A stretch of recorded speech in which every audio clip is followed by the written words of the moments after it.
আসসালামু আলাইকুম। অ্যাটম খাও খেলার জোর বাড়াও সকলকে আমন্ত্রণ। ভিডিওর শুরুতে একটা ইনফরমেশন দিয়ে নেই, সেটা হচ্ছে ২০২২ কাতার বিশ্বকাপে জাপান দলে যতজন খেলোয়াড় ছিলেন তাদের মধ্যে ৯ জন ফুটবলার সরাসরি ইউনিভার্সিটি ফুটবল থেকে চলে এসেছিলেন।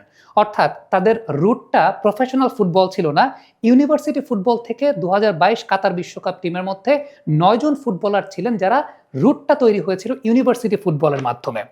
এই হুকিং পয়েন্টটা আমি কেন দিলাম জানেন শুরুতে? কারণটা হচ্ছে আমাদের বাংলাদেশ আসলে জাপান ফুটবলের কাছ থেকে আমরা কি শিখতে পারি, কিভাবে আমরা আসলে ওই জায়গাটাতে যেতে পারি, সেই ব্যাপারটা নিয়ে আলোচনা হওয়াটা খুব জরুরি।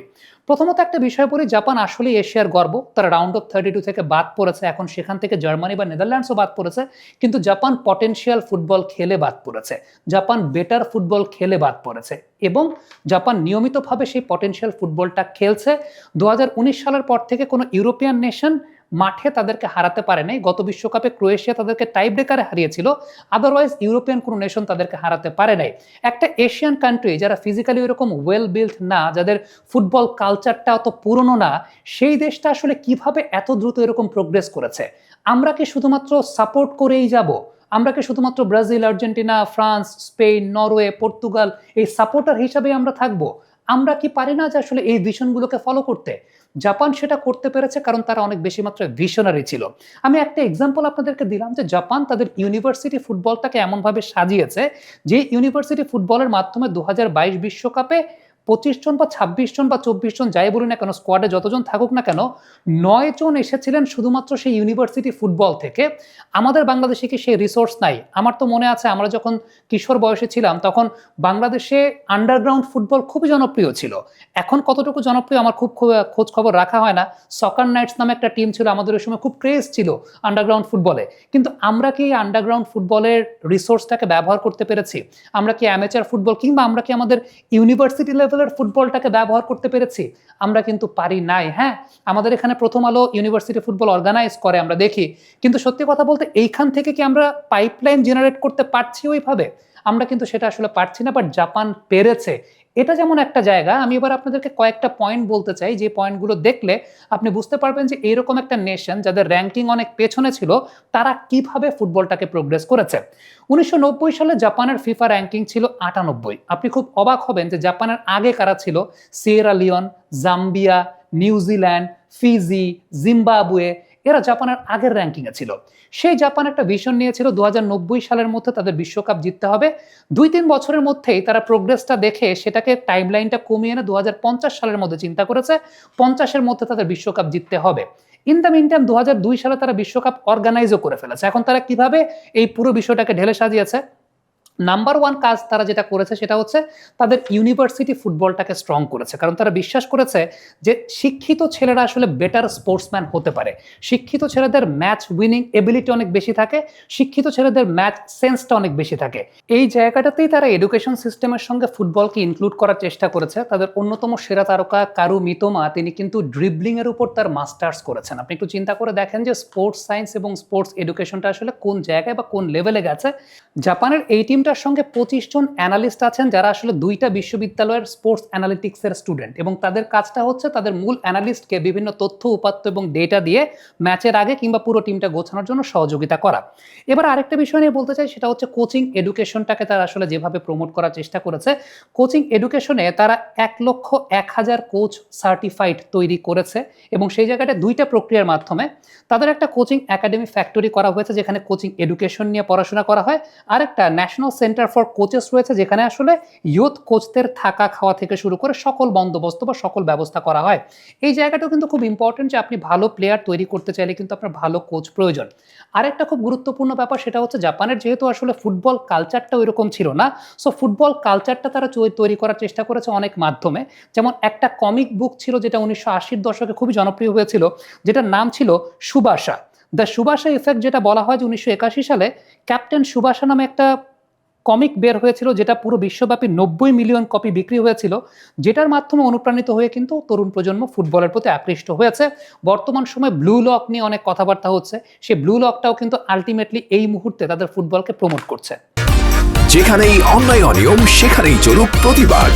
অ্যাটম খাও, চাপার জোর বাড়াও। এছাড়াও একটা বেসিক ব্যাপার তো আছে যে তাদের জে লিগের প্রত্যেকটা দলের একাডেমি বাধ্যতামূলক তারা করেছিল 1990-এর দশক থেকে। অর্থাৎ জে লিগে যদি আপনি টিম নিতে চান, এটা একটা pyramid model, J1, J2, J3, অর্থাৎ নিচের টায়ারের যে টিমগুলো আছে কিংবা উপরের টায়ারের যে টিমগুলো আছে, প্রত্যেকটা টিমের আসলে ইয়ুথ একাডেমি থাকা খুব বাধ্যতামূলক। এটা ছাড়া আলটিমেটলি আপনি কিন্তু প্রফেশনাল ফুটবল সার্কিটে আপনি ফুটবল চালাতে পারবেন না।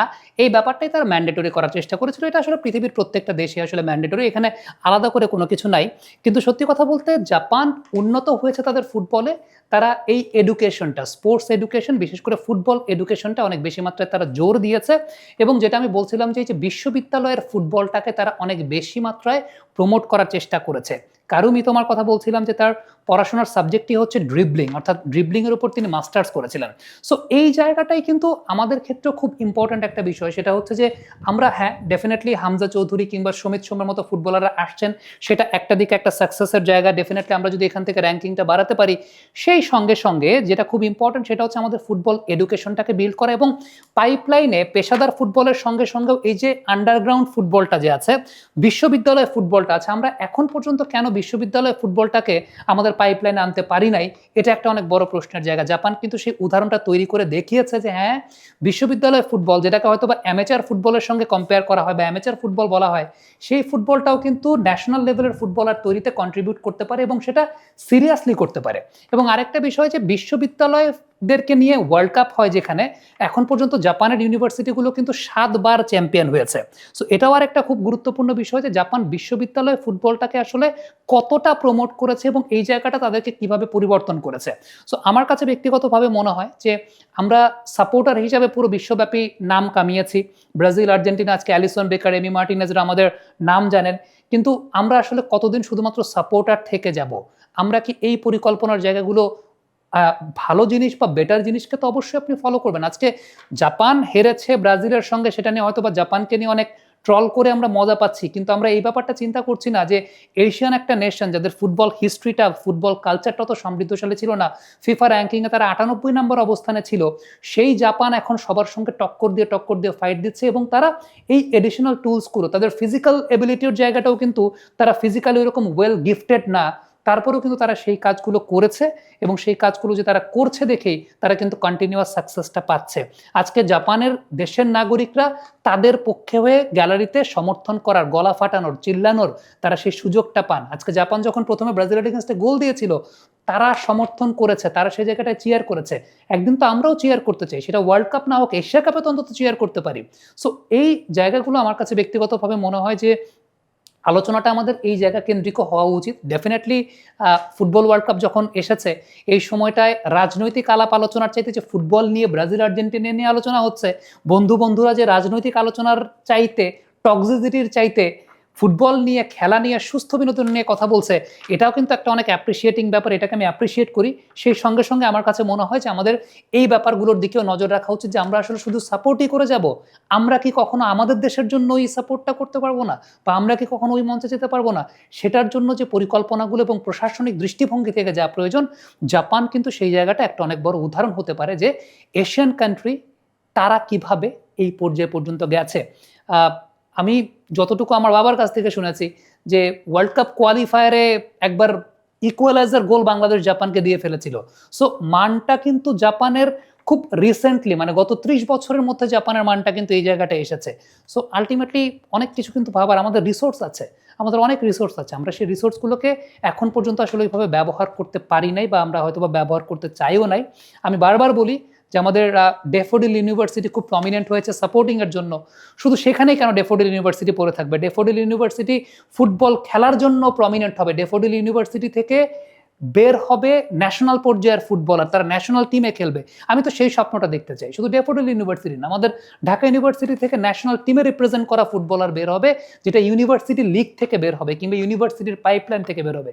আমি এটা বিশ্বাস করি, আমাদের শিক্ষিত ছেলেরা তাদের ফুটবল সেন্স অনেক বেটার থাকবে, প্লেয়িং সেন্স অনেক বেটার থাকবে, গেম সেন্স অনেক বেটার থাকবে, তারা অনেক বেটার কন্ট্রিবিউট করতে পারবে। কিন্তু এটার জন্য একদম পাইপলাইনটাকে ওইভাবে সেট করা খুব গুরুত্বপূর্ণ, কিংবা এটার জন্য আপনার পরিকল্পনাটা খুব গুরুত্বপূর্ণ। কমেন্ট বক্সে আপনাদের মন্তব্য, মতামত জানতে চাই, লিখে পাঠাবেন।